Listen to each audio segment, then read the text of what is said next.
Well, good afternoon. This is Pat Cruzy with the Big Iron Livestock Market Wrap Up from this last week, and looking at the close today, and another day in the green. Daryl, I've got Daryl Holiday with Country Futures out of Frankfort, Kansas, and Daryl, uh, we didn't get a talk last week, but my notes from last week were, where do we go from here?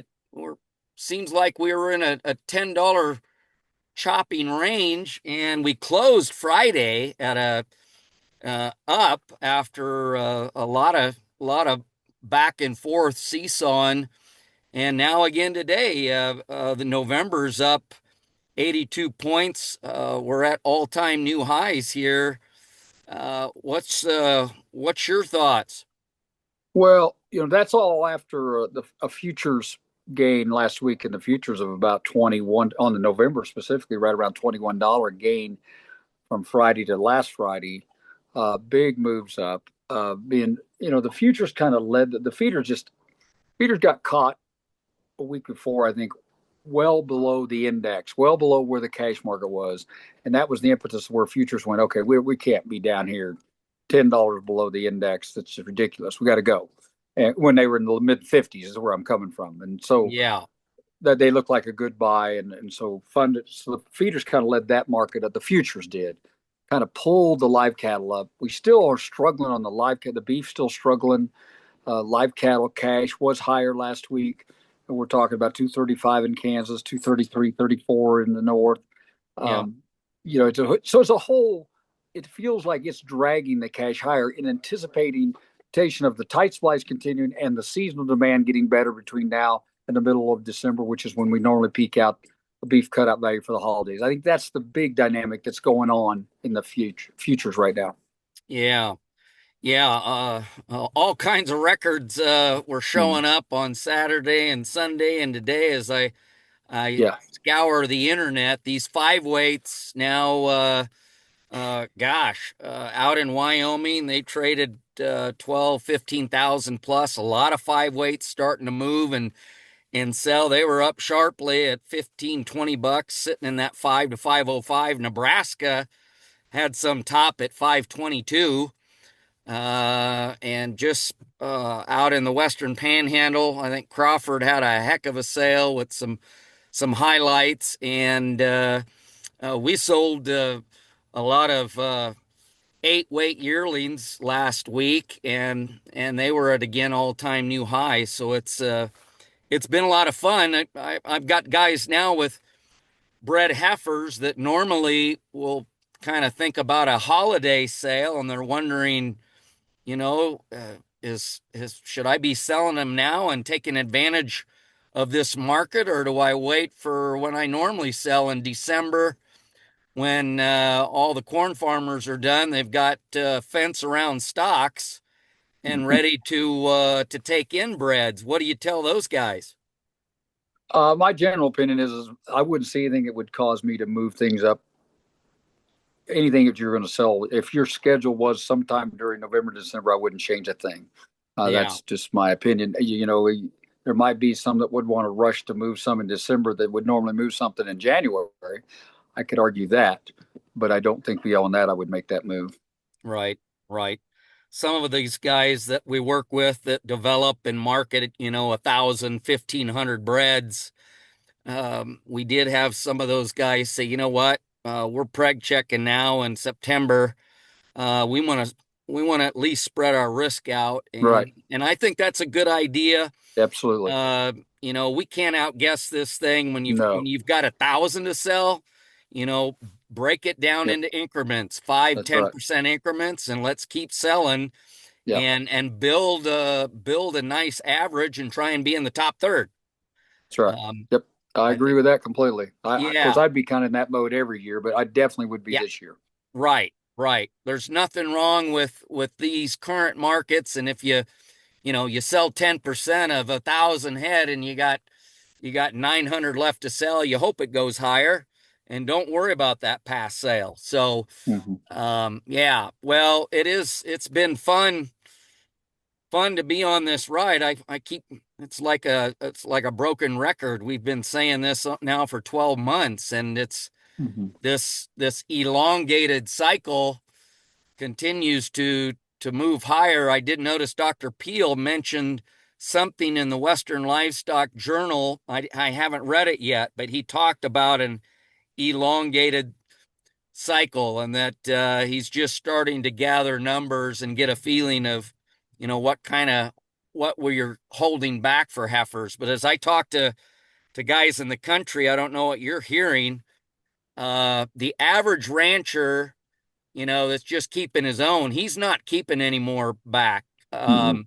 Those guys are keeping what they need. Maybe instead of 15%, it's 20% and replacing the old cows because they're bringing great money, but they're not going in and investing in these these heifers any more than they normally do because they can sell them for $2,300-$2,400 and pay off some debt. Yeah, yeah, that's. I still think that's generally where we are. I think there's, I think every so gradually, of course, if somebody, you know, it's interesting. We use the 15 and the 20%. I know it doesn't sound like much, but there's a lot of difference between 15 and 20%.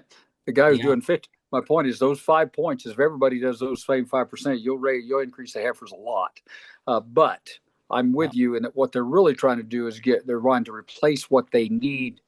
They definitely are keeping what they need to replace cattle. In other words, yeah. what we call the sustained rate, the sustained herd rate. The question is how much further beyond that are they going? And I think in different regions they are. But once again, I think you're finding that to be some type of measured number that I don't think it's, they're not doubling their herds or things like that.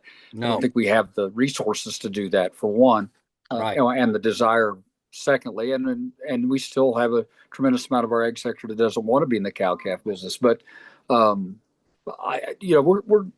part of the reason we're in the tighter supplies right now is that we've done some retainage, and so the feedlots are less and less, and you still working off the calf crop. And where would we be today if we had a million more head of cattle in the last year to come in the United States from Mexico?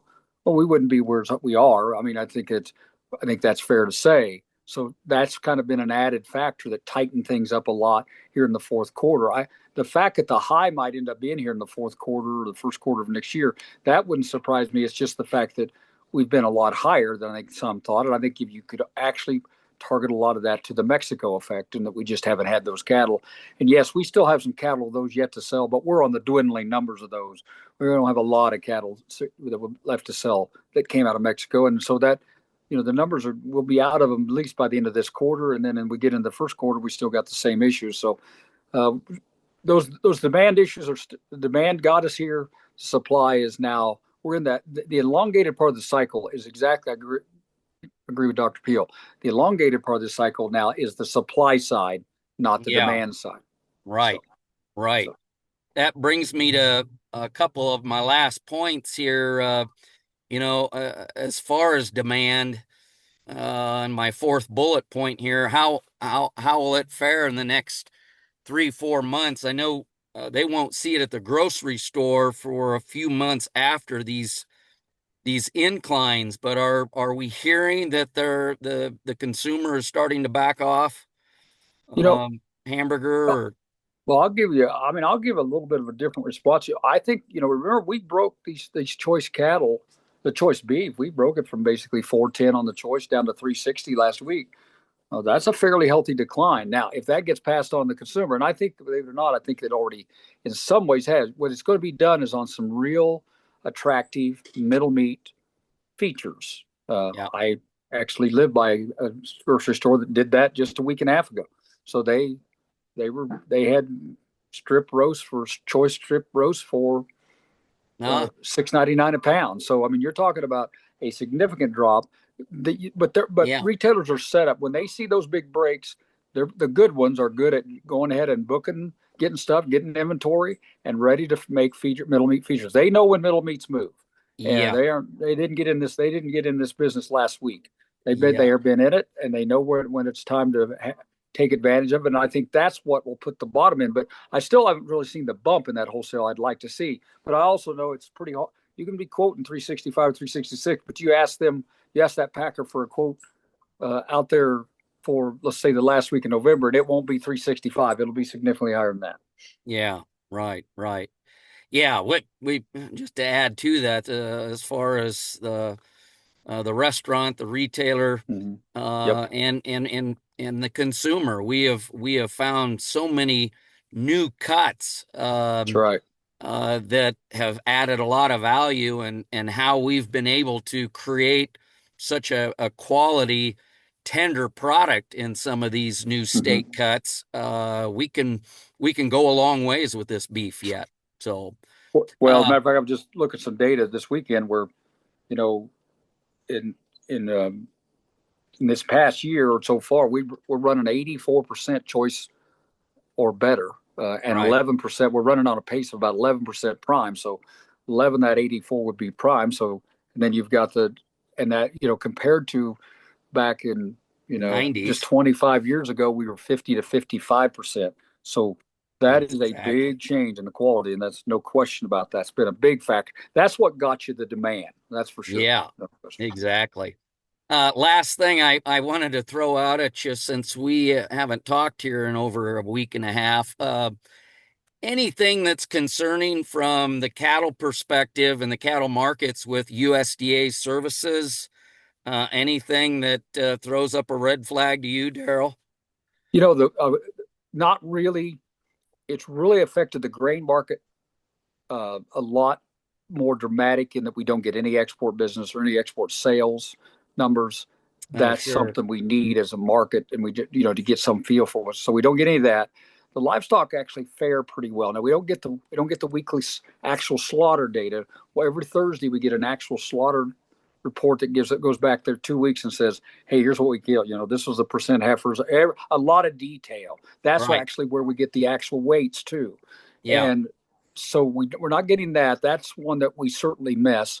But the daily market reports we're doing okay with, and the meat values, wholesale meat values, those are still being provided. Uh, Once again, we don't get any export information on the meats either, on the pork or the beef.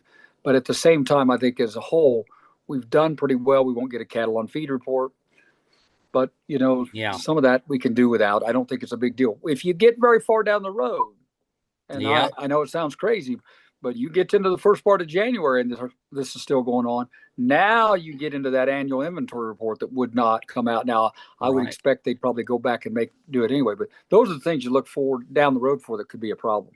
Yeah. Right. Right. Right. Well, it'll be interesting to see if all these yahoos in Congress can get together and get something Yeah, figured that's out. right. Yeah, So, that's right. That's very right. good. Well, that's all I've got for today, Okay. Daryl. Again, good to see you. Appreciate all your input and perspective here on the cattle markets. Until we meet again, we'll plan to catch you next Monday. Sounds good. Talk to you later. All right, thank you.